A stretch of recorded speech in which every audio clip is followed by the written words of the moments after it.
congratulations. It's another podium for you. You're pushing and taking as much as you can from this season. Is it a weekend of progress for Ferrari despite the gap that still exists to McLaren? Yeah, we are working in the right direction. I think we've brought some upgrades this weekend which helped us to close a little bit the gap. The gap is still significant, unfortunately, and we've got to push in order to bring as many upgrades as possible as soon as possible in order to close that gap. But it's been a positive weekend overall, I think. So on that, I'm happy that we've maximized our potential. Now we've got to have a better potential. We heard about the lifting and coasting, which we know is a thing you're having to do. Is it only going to be a temporary problem? Is there something coming that will stop you having to do that and develop your race pace in that sense? I really hope so.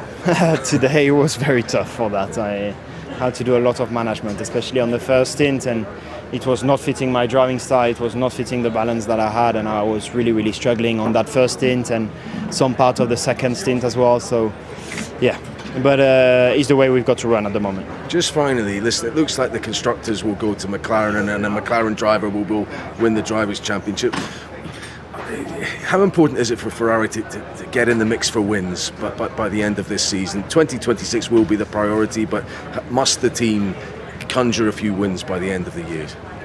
I mean, it's always important, I think, just for the people back in Manuel, for the people at the track, for us drivers as well, to know that we can turn the situation around and be competitive again is very important for everyone. So it will be really nice. However, this season ends, as you said, I think it's going to be very unlikely to now turn the situation around at a point where we can win the constructors, because the point difference is very significant, and I don't see why McLaren will start doing a really bad job from now on.